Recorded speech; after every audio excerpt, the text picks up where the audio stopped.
कहा जाता है कि जब कलयुग में पाप बहुत बढ़ गया था, तब उसी समय उस सचखंड, जिसे सिख धर्म में निरंकार, अकाल पुरख, वाहेगुरु, हिंदू धर्म में नारायण, भगवान विष्णु और इस्लाम में अल्लाह कहा जाता है, उसी निरंकार की दिव्य ज्योत ने मानवता को अंधकार से निकालने के लिए धरती पर प्रकट होने का संकल्प किया। दुनिया में अन्याय, भय और भ्रम बढ़ चुका था और लोग सच्चे मार्ग की तलाश में भटक रहे थे। इसीलिए वर्ष 1469 में कातक महीने की पूर्णिमा की अत्यंत पवित्र रात को राय भोई दी तलवंडी, आज का ननकाना साहिब, शांत वातावरण और दिव्यता से भरा हुआ था।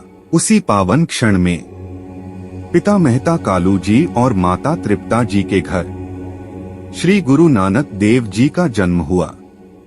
मान्यता है कि उनके जन्म के समय पूरा घर एक अनोखे प्रकाश से भर गया था, जैसे आकाश से उतरकर कोई ज्योति पूरे वातावरण में फैल गई हो। जन्म का समय 1 घड़ी और आधी रात माना गया है। उस समय की दाई दौलता ने जब नवजात गुरुजी के दर्शन किए तो उसके मन में ऐसी अद्भुत शांति उतर आई जो उसने अपने जीवन में पहले कभी अनुभव नहीं की थी। कहा जाता है कि उसी क्षण उसे महसूस हो गया कि यह बच्चा कोई साधारण आत्मा नहीं है।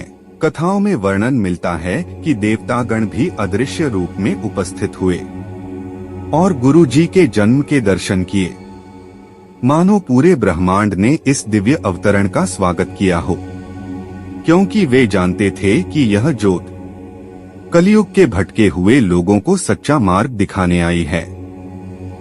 प्रेम, सत्य, नाम और एक ईश्वर की भक्ति का संदेश देकर मानवता का उद्धार करने के लिए। यदि आपको यह कथा अच्छी लगी हो तो कमेंट में वाहेगुरु जरूर लिखें और इस कथा को दूसरों से शेयर करें।